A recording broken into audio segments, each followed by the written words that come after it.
Ayun, good morning. Ngayong araw, discuss naman natin o pag-usapan natin yung mga bala dito or mga drill bit attachment sa inyong mga drills, impact driver, impact wrench at hammer drill. Ano yung mga diskarte at ano yung mga tamang paraan para makapagbutas kayo ng maayos sa dingding, sa pader, sa bakal, sa tiles, at kung ano-ano pa. Yan, samahan niyo ako guys. Yun, welcome sa vlog natin ngayon. Sabi ko nga kanina, yung mga drill attachment naman yung pag-uusapan natin. Mga tulad nito, ayan, right angle drill. So, napakarami niya guys. Kung titingnan nyo, halos, ito lang yung mga meron ako. May mga drill attachment pa na wala ako, hindi ko pa nagamit. Ito lang yung mga nasa collection natin or yung mga nagagamit ko talaga madalas. So, napakarami niya, isa-isahin natin yan. Kung ano ba yung mga function niyan, kung para saan ba yan, anong tawag diyan. At saka kung ano yung mga diskarte ko sa pagbubutas ng materyales para efficient or mabilis yung trabaho natin. Ayun, umpisahan natin dito sa malalaki. Ito. Itong bit na to, papansinin nyo siya, para siyang hulso, pero specified to sa or specific tong ginagamit sa konkreto. Ayan. Kung mapapansin nyo, yung dulo niyan, ito yung tinatawag natin na SDS or slotted drive shaft. Hindi siya pwede sa ordinaryong barena na katulad nito yung chuck. Hindi siya pwede, guys. Although malalagay mo siya, mahigpitan mo, pero hindi siya advisable. So, nakadesign tong mga bit na to. Yan, may mga dulo na ganyan, guys. Nakadesign yan sa mga ganitong ano. Yan. Hammer drill. Kasi ito yung function nito is fine drilling lang and hammer move. Mapapansin nyo, dalawa lang. Tapos yung suksukan niya ng bit, hindi siya katulad nung isa. Para siyang collet din. Yan, ibababa mo lang siya guys. Yan.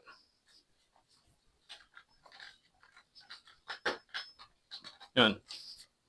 Yung ano pala niyan, yung bit pala na to, ginagamit ko siya pag magbubutas ako ng mga hollow blocks.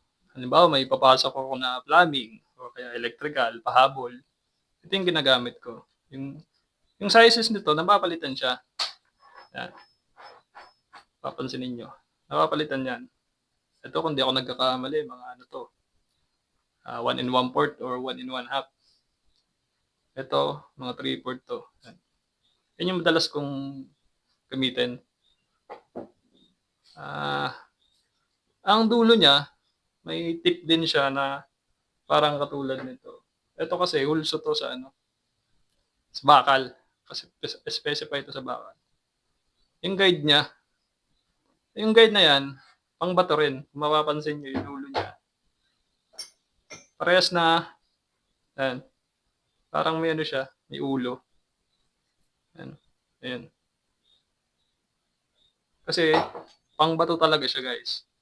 Yung bit na yan, para di siya dumulas. Yan yung una-munang iaano nyo, i-drill nyo. Ito yung unang ko-contact sa pader bago ito, yung body niya.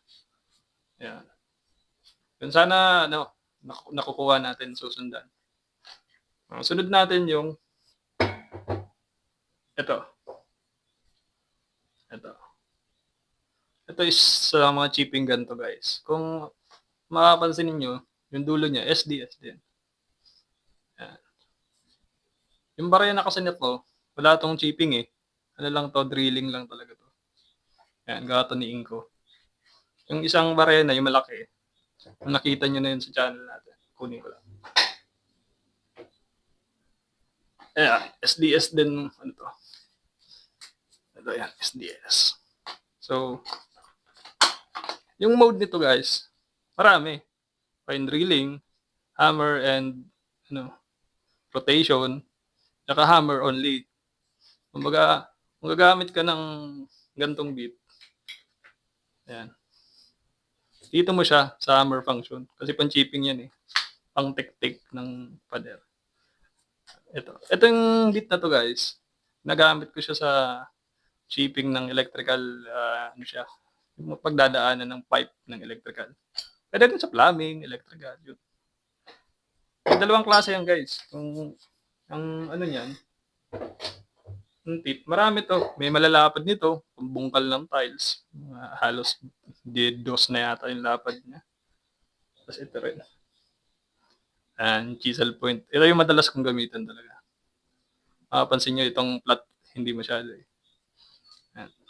Meron pang ano nito, malalapad, tapos may mga groove.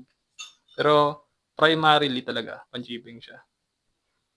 Yan, medyo naka-gloves tayo kasi may mga grasa at saka kalawang yan eh. Ito lang hindi ko nalagyan kasi hindi ko ma-operate yung cellphone eh. Hindi nagana yung touchscreen. So, ayun. Tabi lang natin. Ngayon, may malalaki din. Ito, SDS, malalaki yan. Ito naman, kung isang butas lang, pagdadaanan mo ng pipe, or ng wire, or ng conduit, or ng pipe, ito. Yan. The same din, hindi ko siya ginagamitan ng ordinaryong barena kasi maliit ito eh. Yung motor kasi nito, tsaka yung jack niya, pwedeng masira. Underpowered siya pag ganito yung ginamit niyang bit. So, ito yun. Yan. May mga maliliit na yun na version nito. Yan. Ito, mga, kung di ako nagkakamali, 18mm to eh. May mga maliliit hanggang 4mm. May mabibili ka. Tapos DS siya. Ayan, guys. Sa ano din to? Sa pader. Ayan. Ito lang yung tatandaan nyo. Pag pampader yung nabili nyong bit, yan, parang siyang ano, hammerhead na ulo. Yan. Hindi pala siya guys naasa ah. Yung mga pangpader, hindi yan naasa. Kahit asahin nyo ng grinder yan, matigas yan. Yung bakal nito, ibang klase eh. Parang carbide or diamond. Yung katawan niya, kaya niyong putulin niya ng grinder. Pero itong pinakaulo niya, hindi mo maaasa yan. Hindi tulad siya ng ano. Ito yung bit natin sa pangbakal. Naasa niyo yan. Pwede niyong hasain yan. May diskarte naman sa pag-aasa niyan. Yan. Tabi natin. Sunod natin doon sa mga SDS is yung dito na sa mga ordinaryong drill natin. Yan. Ito yung drill natin. May ano dito, maraming pwede kang ibala dito or bits. Unahin natin yung pansimento. Yan, alam na natin yan eh, basic eh, di ba? Tapos wala siyang ano, groove. Di tulad siya ng mga SDS na ayan, may groove siya. Yan. Yan wala, plain lang siya. So, yun, pwede yan dito. Nakakapagbutas na kayo ng pader. Tapos, make sure na ilalagay nyo yung setting nyo sa hammer. Hammer pa din. Yan, i-hammer nyo siya. Tapos pala guys, ito, kung makapansin nyo may tape siya eh. Ang diskarte ko kasi dito, halimbawa, ito yung tox. Wala kasi tayong tox eh. Yan, sinusukot ko muna yan. Tapos lalagyan ko siya ng tape. Ngayon, sa pagbubutas ko ng pader, pag nasagi na dito yung pader, halimbawa, nandito na yung pader, alam ko na natama na yung lalim. Ngayon, hindi ka magkakamali na mag-overdrill sa pader. Kasi pag nag-overdrill ka sa pader, pwedeng may tamaan kang, halimbawa, nandito yung tubo ng electrical or plumbing, pwede mong ma-hit yun. Kasi normally, mga 1 inches yung lalim yan eh. Tapos may plastering pa. Ayan ang diskarte ko doon. Lalagyan ko siya ng ano, ng tape. Any tape. Electrical tape, masking tape, pwede yun. Ayan. Ito yung pampader. Huwag natin kalimutan yan ha. Ayan yan. Tabi natin. Sunod natin yung mga pangkahoy. Maraming pangkahoy guys. Si kahoy naman, ang tatandaan nyo lang sa pangkahoy. Ayan, may dulo siya. Ayan. Sana nakikita nyo sa camera. May dulo siya. In comparison with metal bits, wala siyang ano, parang guide. Diba? Ito parang may ano may corona eh. Ayan yung pangkahoy. Tapos speaking of pangkahoy, meron ding isang klaseng bit na pangkahoy din. Yung auger bit tinatawag nila, 7/8 yung talim nito. Ayan, kitang-kita niyo guys yung ano, ayan, yung pinaka-tip niya, parang screwdriver. Yun yung tumutulong sa pagbubutas niyo ng kahoy para di siya dumulas. Kasi minsan 'pag wala yung mga dulo na yan, dudulas yan, eh. Guwagel, mag-wobble siya. Hindi hindi kayo magiging accurate sa pagbubutas niyo. Ayan. Auger bit siya guys. Ayan. Tapos, may partner 'to. Ito kasing pair na 'to, drilling 'to sa ano, eh, sa mga paglalagay ng doorknob. Maglalagay kayo ng doorknob sa pinto, kahoy yung pinto niyo. Yan, partner yan. Ito parang hulso din siya, pero kakaiba yung ano niya, eh, yung itsura sa ordinaryong hulso. Ito kasi yung ordinaryong hulso sa kahoy. Ito ginagamit ko 'to sa ano, eh, kahoy at saka hardiplex. Ayan, hulso. Yan, 'pag nagkakabit ako ng pin light, ayan, ito yung ginagamit ko. Drywall, kahoy, hardiplex, ito yun. Ayan. Di ko na siya ginagamitan guys ng hammer. Plain ano siya, drill mode lang siya. Lagay natin dito sa tabi. Ang sumunod pala sa pangkahoy, ito sa spade bit. Di ko siya madalas gamitin, eh, kasi roughing ang ano ko. Pag ginagamit ko kasi ito guys, kung ang drywall partition niya ay mga kahoy, nung araw pa kasi, ngayon kasi nauso na yung metal ano, eh, stud, eh. Dati usong-uso yung kahoy, kaso nagsimahalin yung kahoy. Ito yung ginagamit ko para makapag-layout ng electrical. Ayan, spade bit. Tapos, meron pa, ayan. Ito naman yung tinatawag nilang Forstner bit. Ayan, kakaiba siya, eh. Pangkahoy din siya, may dulo. Ito, may dulo siyang tip. Yung size na 'to, 3/4 kung di ako nagkakamali. Ginagamit ko siya 'pag nagkakabit ako ng concealed hinges, sorry. Concealed hinges sa mga, cabinet natin na plywood. Ayun yung gamit nito guys, ayan. Maganda 'tong pambutas kasi ano, eh, malinis yung cut line niya, hindi tulad nito, yung isa. Medyo sabog kasi 'to, eh, 'pag binubutas mo 'to sa kahoy. Sabog siya. Ito pang mga furniture, cabinet, mga design, ayun. Available din 'to sa maliliit na size hanggang malalaki. Yung Forstner bit. Ayan, sorry. Ayan. Sunod natin yung sa bakal. Sa bakal guys, ito. Ito yung mga sample na meron tayo. Kung mapapansin nyo, dalawang kulay siya, eh. Ito yung mga luma. Ito ay gawa sa HSS o high speed steel. Ito naman is coated siya ng cobalt. Kumbaga sa dalawang 'to, mas modern ano 'to, material. Ayan. Kung sa performance,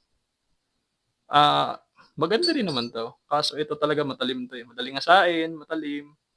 Kaso ingat lang tayo minsan kasi sa experience ko, 'pag nagkakamali tayo napuputol 'to, eh, ayan, napuputol 'yan 'pag naiipit.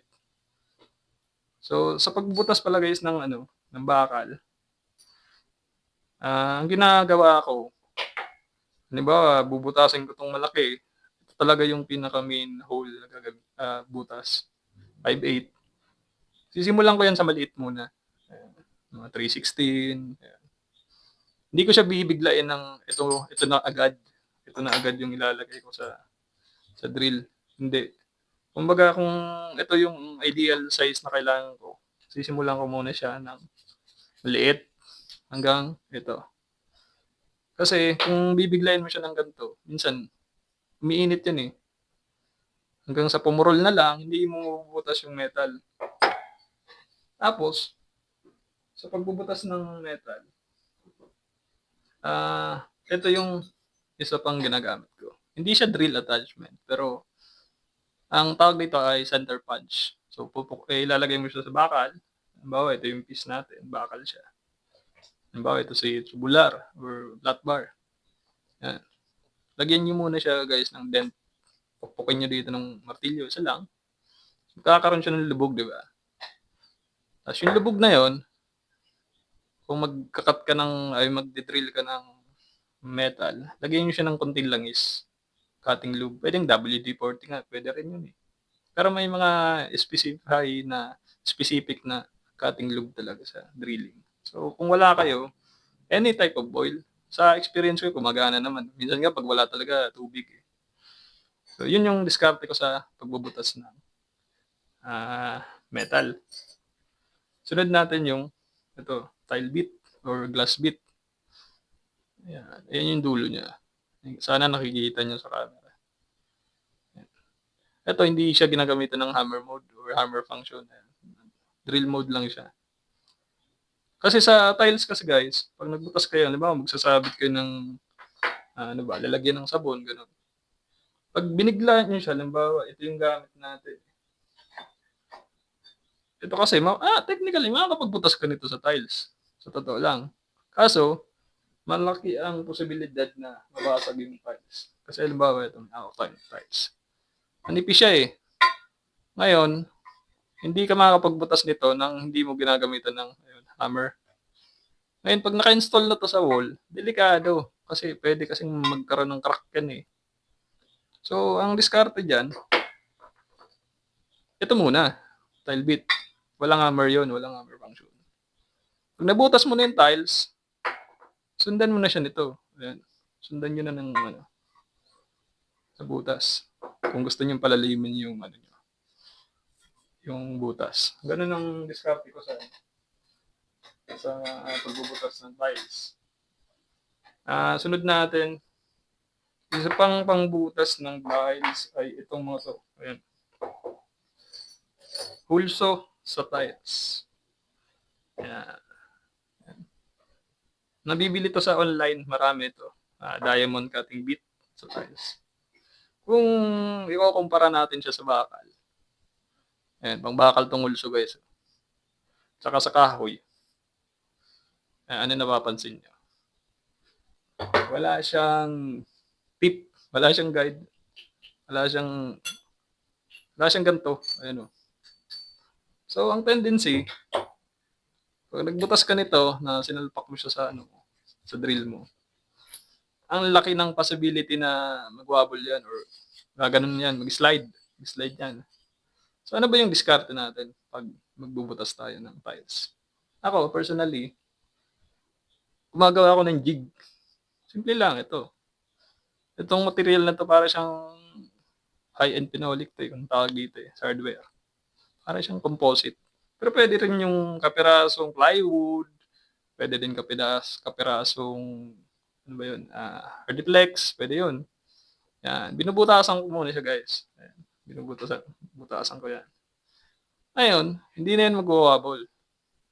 Ngayon kung ito ngayon yung tiles natin, halimbawa, mark tayo ng ang ideal na butas ko ay, halimbawa lang naman to.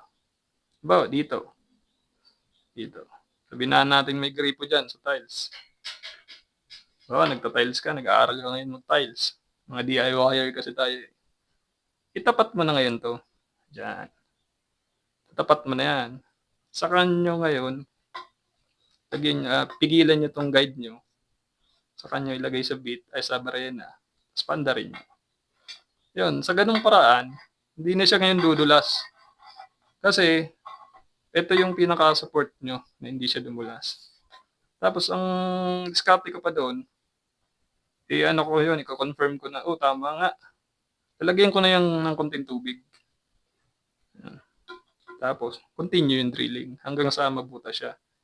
Again, hindi nyo kailangan ng hammer function dito. Plain drill mode lang siya. Ayan. Sana, nakuha nyo yun, yung diskarte natin sa pagbubutas ng tiles. Kasi ang daming nagkakamali dito eh. Tapos, halimbawa yung tiles nyo, nag-wobble siya, magagasgas yung tiles nyo. Sayang naman. Mahal pa naman yung mga tiles ngayon, diba? So, ceramic tiles, easy lang sa kanya. Sa mga porcelain, medyo hinahirapan to. Pero, kaya niya pa rin. So, importante na lagyan nyo siya ng konting tubig. Kasi, ayan, napupudpud din siya guys. Ayan, pudpud na siya. Ito medyo bago pa to. Ayan yung dulo niya. May pala siyang coating ng diamond din. Pwede din to guys sa salamin pala. Pwede din to sa salamin. Ganun din ang diskarte ko sa salamin. Parehas lang. So, medyo maingat ka lang talaga sa salamin. Pero parang hawig lang siya sa tiles, eh. So, ayun, sana nakuha natin yun. Sunod natin yung mga iba pa. Ito, paddle beat. Ito ginagamit ko sa paghahalo ng pintura, konting skim coat. Yan, lalagay ko din siya dyan. Drill mode lang din. Tapos, ang diskarte ko din dito, pinapakaramdaman ko yung motor ng drill. Kasi pwede ka siyang mag-overheat ng drill, eh. Kasi, di ba?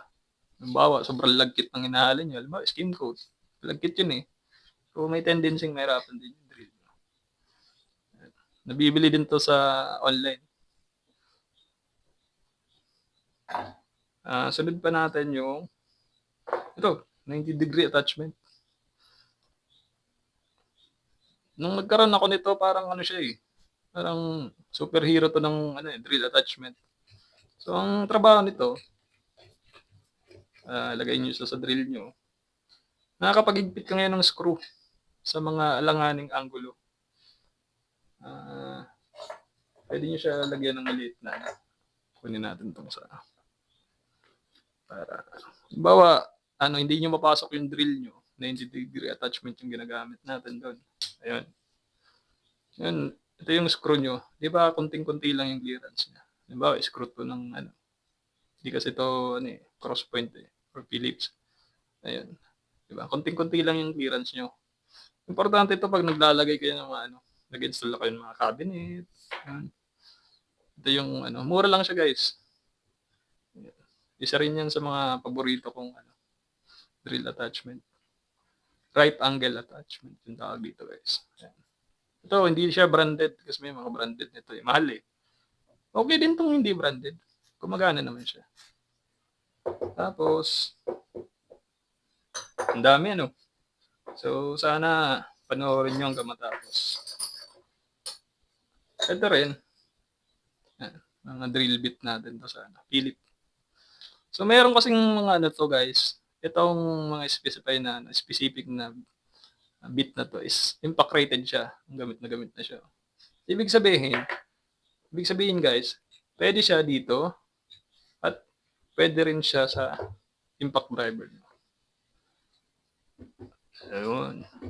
Kasi kung natin, kung alam na natin to, hex, 1-part hex din siya. So, yan. Pasok rin yan. Tapos, merong maliliit din. Ayan. Tapos ito. Maliliit. Ito, may magnet to. Para pag kayo, hindi gumalaw-galaw yung tornilyo. Or hindi nalalaglag. Meron din ganito, guys. Bit holder. Yung design pala nito, maganda rin siya kasi yan, napapalitan nyo agad yung dulo ng bit. Tsaka, halimbawa, screw. Mahabang screw. Pwede nyo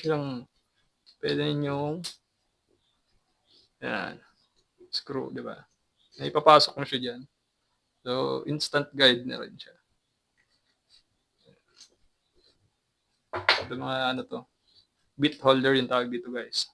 Meron din ganito. Ayan, bit holder din yan. Same thing. Lagay nyo dyan. Salpak nyo to. Ayan. Tsaka available din yan sa mga mahaba. Ito yung pinakamahaba. Didos ito 12 inches. Ayan. Pag mga malalalim na yung kailangan yung lagyan ng screw or yung location ng screw, bit holder. Ayan, maganda din tong Tsaka, pwede din pala to, socket. Ayan, mga contact screw. Ayan. Pwede rin yan. Salpak nyo siya dyan. Ito naman, may isa ako ditong attachment. Ito. Although, medyo hesitant kasi akong i-full torque to Kumbaga, sagarin kasi. Kasi kung mapapansin nyo, pwedeng bumigay kasi itong shaft niya. Kasi pang siya nut. Ayun, pang nut siya. Tapos pwede nyo palitan to. Palitan. Ito, impact rated to, guys. Tapos pwede nyo ilagay ito sa impact wrench nyo. Ayun. Yan ang mga impact rated na socket head. Ayan. Tapos ito namang isa, conversion naman siya into square drive 1/2 to 1/4 hex. Ayun, 1/4 hex.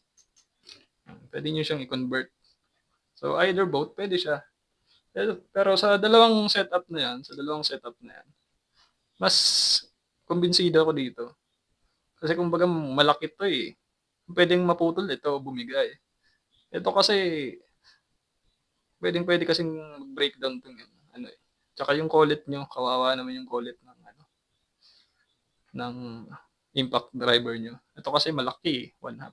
So, sa setup na yan, mas madalas ko talagang gamitin to kaysa dito. Ayan, mga ito, conversion adapter. Ayan. Ito naman, malinis siya, wire wheel, or wire brush. Dito naman siya ilalagay kasi wala siyang hex. Ayan. Papapolish kayo or papakintabin nyo yung certain na bakal. Ayan, pwede yan dyan. So, versatile kasi din yung drill eh. Kumbaga, parang rin siya, grinder. Ang dami rin pwedeng ilagay na mga attachment. Ayun guys, kung may nakalimutan tayo, kung may mga gusto kayong itanong sa natin, so you're free to comment down below sa comment section. Ayun, sana wala tayong nakalimutan. Ayun, salamat. Ayun, medyo mahaba yung video natin na to ngayon. So, hopefully hanggang dulo napanood nyo at may mga nakuha kayong kunting aral doon, technique or tips. Kung hindi ka pa naka-subscribe sa ating channel, palambing naman ng isang subscribe button dyan. At huwag din natin kalimutan i-like, share, and subscribe sa ating channel. Ayan, maraming salamat. Thank you sa ulitin ulit.